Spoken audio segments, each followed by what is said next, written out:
জুলাই আন্দোলনে তো এরকম গৌরব ফিল করার কিছু নাই তো আপনার ছোট ছোট বাচ্চাদের হত্যা করা হয়েছে। জুলাই একদম নতুন করে যে কিছু হাজির করছে ব্যাপারটা এরকম না। জুলাইয়ের তো কোনো রাজনৈতিক প্রকল্প ছিল না, এটা একটা স্পিরিট ছিল, একটা মোরাল আপরাইজিং ছিল।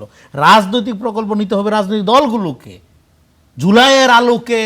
হ্যাঁ, আপনার জুলাইয়ের মুভমেন্টটা কেন গুরুত্বপূর্ণ, আমরা একটা কমন ভিক্টিমহুডের জায়গা থেকে আমরা এমন একটা ইমপ্যাথি, এমন একটা জুলাইয়ের সবচেয়ে বড় অর্জন, আরেকটা বলি, সবচেয়ে বড় অর্জন হলো যে আমরা একটা মোরাল আপরাইজিং ঘটাইছিলাম। আমরা মনে করেছিলাম যে আমার ব্রাকের ছেলেটাতে জীবনে বিসিএস চাকরি দিবে না, কিন্তু ও মনে করেছিল এভাবে গুলি করে মানুষ মারা অন্যায়। ফলে এই যে মোরাল আপরাইজিং, এই যে সলিডারিটি, দ্যাট ইজ দ্য আপনার অর্জন। এইটাকে আপনি রাষ্ট্র গঠনের কাজে লাগান, দেশ দাঁড়ায় যাবে। কিন্তু জুলাইয়ের ইটসেলফ কোনো ইডিওলজিক্যাল পলিটিক্যাল প্রপোজিশন ছিল না, থাকলে এটা বিপ্লব হইতো, এই জন্য এটা গণঅভ্যুত্থান। তো ফলে জুলাইয়ের আকাঙ্ক্ষা, জুলাইয়ের অর্জন বলে আমরা যেভাবে মিসলিডিং করে দেখার চেষ্টা করি, এই ফ্রেমিং মধ্যে প্রবলেম আছে, এক নাম্বার।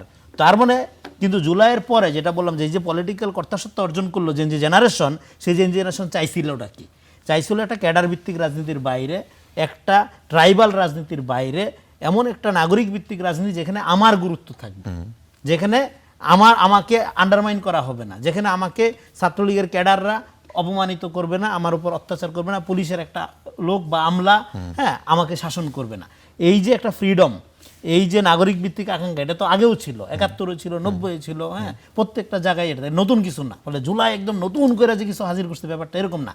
ফলে এই অ্যাসপিরেশনটা একটা ন্যাশনাল আইডেন্টিটির মধ্যে বা একটা ন্যাশনাল স্পিরিটের মধ্যে অলওয়েজ ছিল।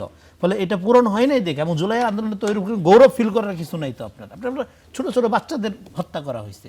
আমরা এমন একটা রাজনৈতিক ব্যবস্থাপনা গড়ে তুলছিলাম, জুলাইয়ের আন্দোলনের গৌরব ফিল করার কিছু না আমরা বাচ্চাদের সেভ করতে পারিনি তো। মানে এমন একটা রাজনৈতিক কাঠামো, রাজনৈতিক দলগুলো যে জুলাই নিয়ে গৌরব করবে, সেই সুযোগ তো সেই মুক্ত রাজনৈতিক দলগুলোর থাকা উচিত না।